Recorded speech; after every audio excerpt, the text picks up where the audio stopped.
Semar itu adalah Adamnya bangsa Nusantara ini. Adamnya orang Eropa namanya Anglo-Saxon ya, bangsa Anglo-Saxon. Adamnya orang Negro ada sendiri, Adamnya orang Cina namanya Julaihut, Adam kita namanya Bodronoyo ya. Bodro itu matahari, Noyo itu cahaya. Jadi manusia Indonesia sebenarnya adalah tercipta dari sinar matahari. Karena apa?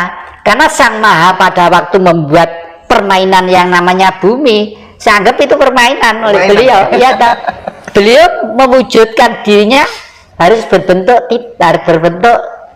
titah, lalu menjadi manusia ini. Makanya Semar itu digambarkan perutnya besar, bokongnya besar, bunder gini ya. Itu artinya apa? Dan matanya rembes.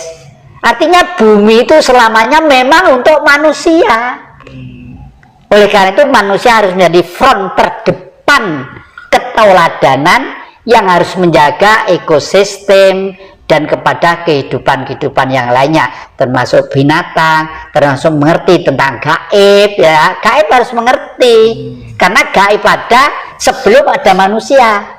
Bumi diciptakan untuk menjaga ekosistem, menjaga gunung, menjaga api, menjaga hutan, menjaga bambu-bambu, menjaga sumber-sumber. Gaib diciptakan dulu.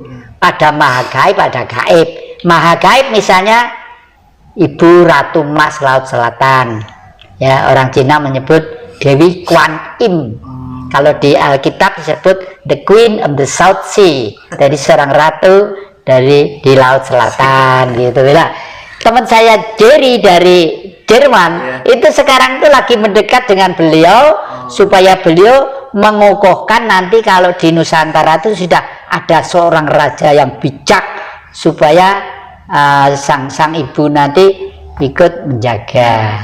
Dan dia benar juga, Bung Karno selalu ke sana, kerajaan Yogyakarta, kerajaan Solo selalu membuat Songgo Buwono, yaitu untuk pertemuan dengan beliau. Pertemuan itu bukan porno, temu rasa, temu rasa, termasuk membuat sesuatu. Makanya kesakralan keraton-keraton itu masih ada gitu. Iya. Terus ini yang apa tuh namanya, ada yang tanya, jenengan kan selalu belajar tentang banyak kitab itu dari beberapa atau lintas agama lah barangkali. Bagaimana yang Jatikusumo menyikapi fanatisme di dalam beragama? Begitu orang beragama mulai fanatik, disitulah dia akan gagal mencapai Tuhan. Karena orang masuk agama itu sebenarnya belajar mencari Tuhan. Kalau sekolah ya harus lulus. Kalau udah lulus tuh cirinya apa? Bertuhan. Kalau sudah bertuhan, tidak ada skat ya, tidak ada sekat, tidak ada kelompok dan golongan. Besok kalau mati itu enggak, Sang Maha Pencipta, kamu agamanya apa? Ayo sana, kaplingmu sana, kamu sana, kamu sana. Kamu orang Islam, Islam apa? Apa aliranmu apa? Mazhabmu apa? Nasrani, atau Kristen apa Katolik, gerejamu di mana? Enggak seperti itu udah gak ada. Itu semua adalah buatan manusia supaya hidup ini berbudaya, beradab. Lah, wong belajar beradab kok gak lulus, ya keliru toh. Yang enak bertuhan. Saya itu belajar untuk bertuhan, artinya apa?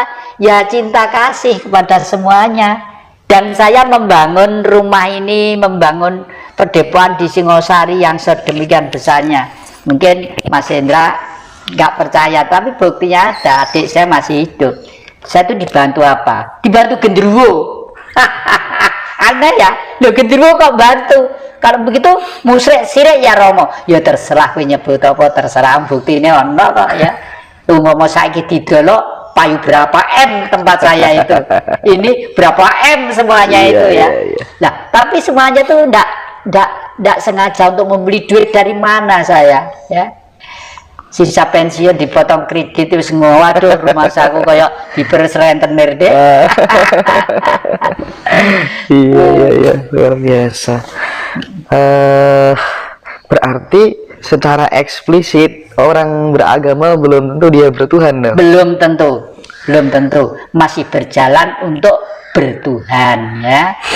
Oleh karena itu sudahlah, tapi ya tetap baik, tapi ya itu harapan saya segeralah lulus, karena titik terakhir peradaban manusia secara global ini kelihatannya dari 20 ke 21 nanti itu ada gejala-gejala bacaan alam kok mengerikan ya, mengkhawatirkan gitu.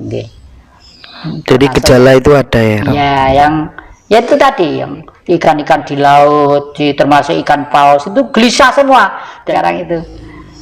Dan binatang tuh biasanya lebih peka. Lebih peka dari manusia tentang alam. Dan yang jadi memberikan saran ya ngurangi makan, ngurangi tidur ya. Supaya selamat dari garu yang lewat itu tadi gitu ya yang ya. Garu yang lewat.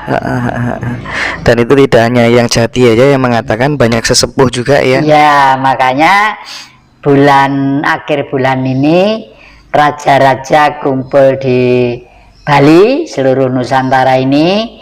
Saya juga berangkat ke sana nanti. Itu misinya apa? Mengalternatif ya, membuat alternatif solusi minimal mengatasi kalau sesuatu hal terjadi.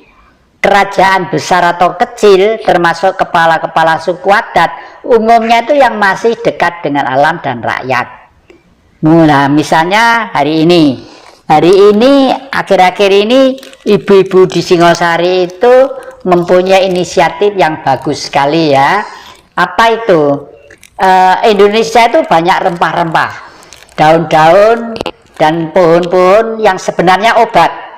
Lalu ibu-ibu kumpul membuat rokok obat ini masih diurus karena ibunya yang membuat inisiatif itu berangkat dari daerah Tulungagung, sangat fanatik dengan daerahnya.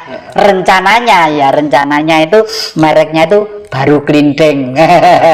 Ini masih untuk kalangan sendiri, belum boleh dikeluarkan. Dan saya punya sakit jantung, menghisap rokok itu kok enteng gitu rasanya.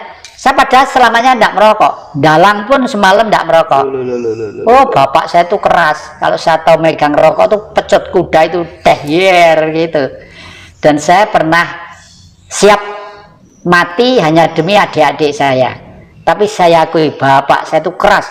Cuma kerasnya itu saya kasihan adik saya yang putri-putri itu.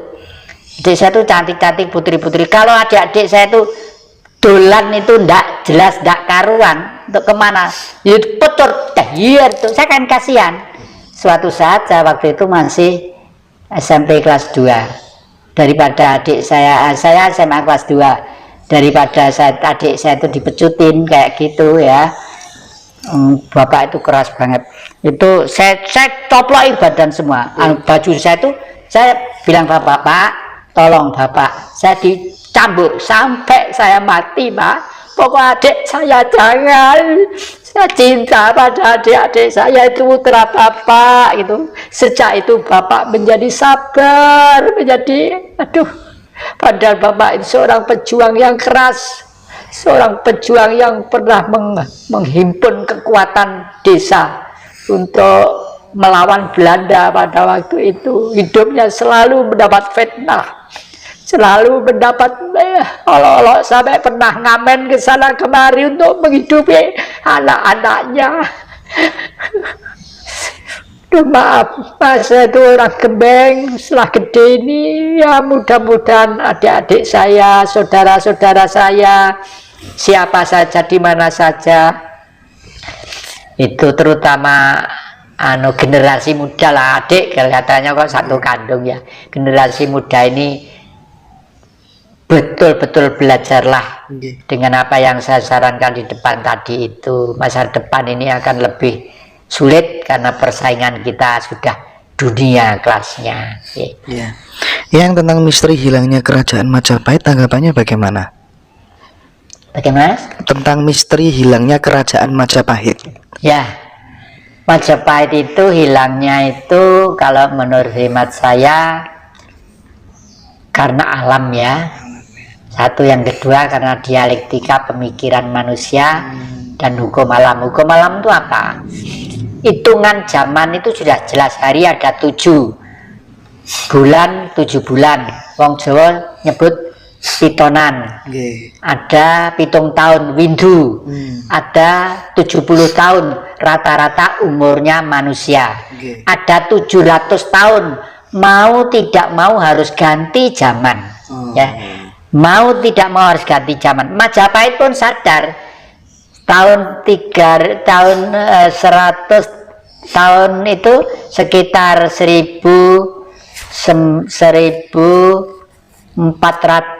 berapa itu ya, Majapahit terakhir itu ya.